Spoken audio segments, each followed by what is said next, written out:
सूरदास जी आगे आगे चल रहे हैं, पीछे श्यामा श्याम दोनों निहारते हुए चल रहे हैं। तभी एक बहुत गहरो गड्ढो आयो सामने।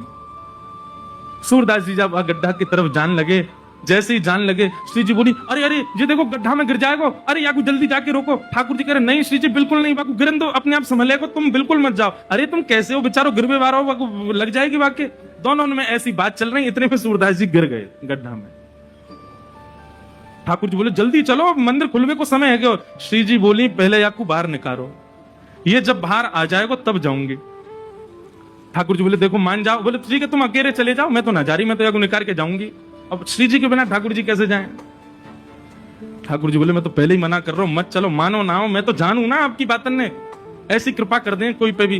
बोले कोई पे भी? सूरदास है। बोले मैं जानू, पर यहाँ पे अभी कृपा ना करनी, कछु दिना और याकू ऐसे ही रहने दो। श्री जी बोली, ना मुंह पे ना देखो जा रहो, अब ऐसा हो जाएगा, यहाँ पे बिना कृपा किए गए तो श्रीनाथ जी के आधे नेत्र में आंसू ही रहेंगे, श्री जी रुदन करती रहेंगे। बोले मैं सुख से विराजनो चाहूं, बाकी नहीं, पहले यहाँ पे कृपा करके चलो। श्री जी ने अपनी चुनरी दी और ठाकुर जी ने अपनी कारी कमरी वहां में बांध दी, और ऊपर से ठाकुर जी वह गड्ढा में चिल्ला के करें, बाबा बाबा शब्द सुनते ही सूरदास जी के तो रोंगटे खड़े है गए। बोले जे कौन बोल रहा है? अरे कौन है भैया?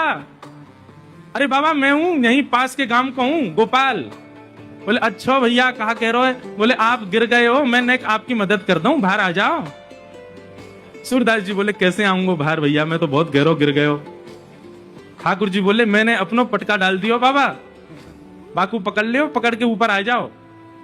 सूरदास जी ढूंढने लगे, तभी हाथ में पटका आयो। सूरदास जी ने जैसे ही वो पटका पकड़ो, कारी कमरी पकड़ी और ऊपर चढ़ने लगे, तो नासिका के पास जाती वह कारी कमरी में थे ठाकुर जी के श्री अंग की सुगंध, जो आज सुबेरे सुबेरे श्रृंगार के दर्शन में श्रीनाथ जी में जो इत्र प्राप्त भयो, वह की सुगंधी और कारी कमरी की सुगंधी एक सी है। सूरदास जी बोले, जे सुगंधी तो सुबह सुबह गुसाई जी ने दही मोहे श्रृंगार के बाद, यह पटका में तो कैसे आ रही है?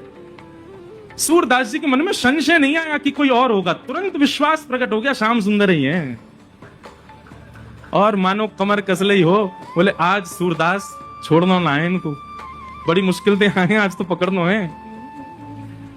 ऊपर आने लगे सूरदास, यहां ठाकुर जी श्री जी की चुनरी ते कारी कमरी बंदी भई है, और ठाकुर जी श्री जी की चुनरी पकड़ के खड़े हैं, और ठाकुर जी की कमर पकड़ के श्री जी खींच रही हैं पीछे, और सूरदास बाहर आ रहे हैं।